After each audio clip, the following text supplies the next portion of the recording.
जहाँ घर को नीट क्लीन और ऑर्गेनाइज रखने के लिए हम होम मेकर्स हमेशा अपना बेस्ट देने की कोशिश करते हैं।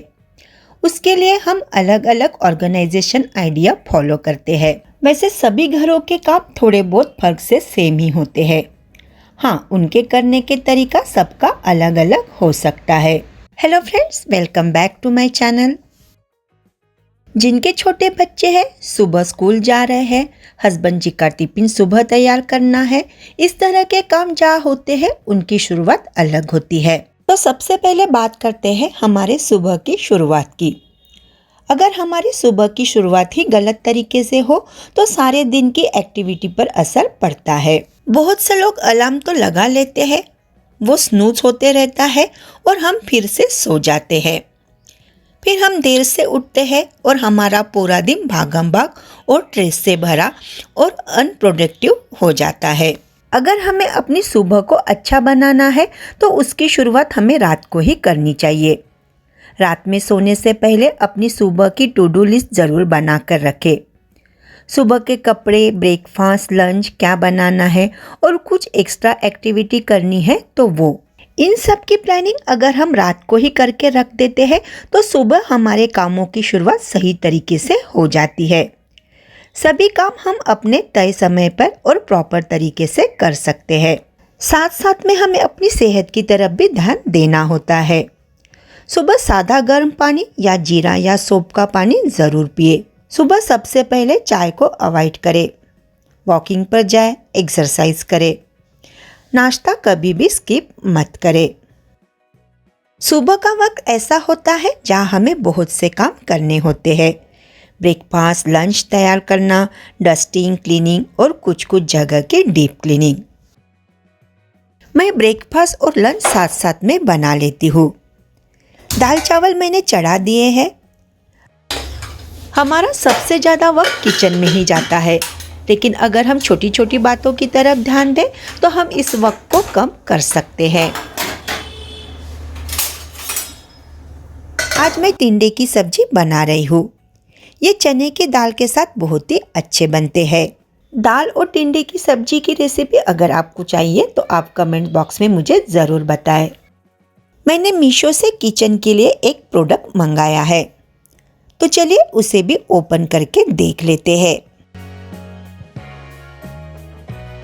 यह है नाइफ सेट।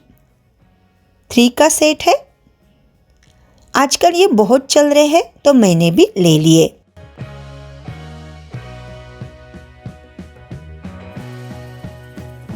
तीन अलग अलग साइज के ये नाइफ है। एक सबसे बड़ा, थोड़ा उससे छोटा और एक उससे छोटा।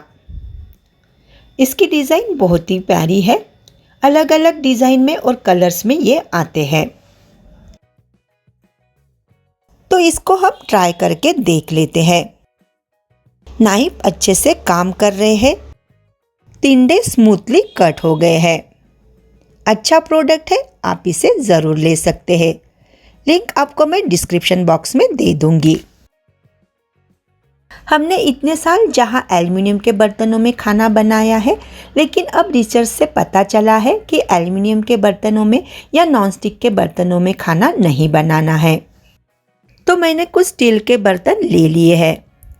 उनमें से ये एक कढ़ाई है, बहुत ही हेवी है। ये मैंने लोकल मार्केट से ही ली हुई है। इसमें खाना बिल्कुल भी नहीं जलता है। आपको मैं इसमें सूजी भूनकर दिखाती हूँ। देखिए, सूजी बहुत ही आराम से भून रही है और बिल्कुल भी जल नहीं रही है।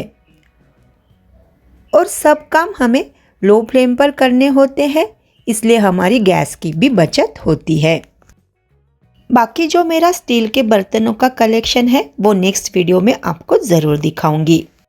सुबह खाना बनाते वक्त छोटे मोटे एक्स्ट्रा के क्लीनिंग के काम मैं हाथों हाथ कर लेती हूँ।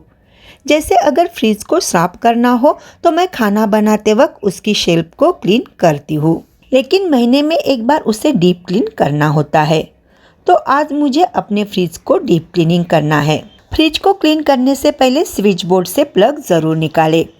फ्रिज को मैंने पूरी तरह से खाली कर लिया है। अब वेजिटेबल बॉक्स, सेल्फ और उसमें रखे मैट को मैं अच्छे से धोकर क्लीन कर लूँगी।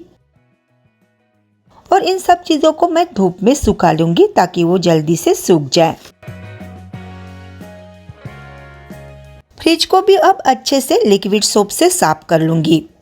आप थोड़ा सा विनेगर और बेकिंग सोडा भी लेकर उससे फ्रिज को साफ कर सकती है, जिससे फ्रिज के अंदर अगर कुछ दाग धब्बे पड़ गए हो तो वो आसानी से निकल जाएंगे, और अगर फ्रिज के अंदर से कुछ स्मेल आ रही है तो वो भी निकल जाएगी। सोप से फ्रिज को अच्छे से क्लीन करने के बाद फिर उसे गीले कपड़े से मैं अच्छे से पोंछ लूँगी और उसके बाद फिर सूखे कपड़े से अच्छे से पोंछ लूँगी। क्लीनिंग के बाद शेल्फ लगा देती हूँ। शेल्फ के ऊपर मैट ज़रूर रखें, इससे हमें बार बार शेल्फ को साफ करना नहीं पड़ता। सिर्फ मैट निकालकर उसे हम धोकर या पोंछकर भी रख सकते हैं। इस तरह के प्लास्टिक के कंटेनर बहुत यूजफुल है सब्जियों को स्टोर करने के लिए। देखिए मेरा फ्रिज अब अच्छे से क्लीन और ऑर्गेनाइज हो गया है। और इस वीडियो को भी मैं यहीं पर एंड करती हूँ। फिर मिलेंगे। Thank you.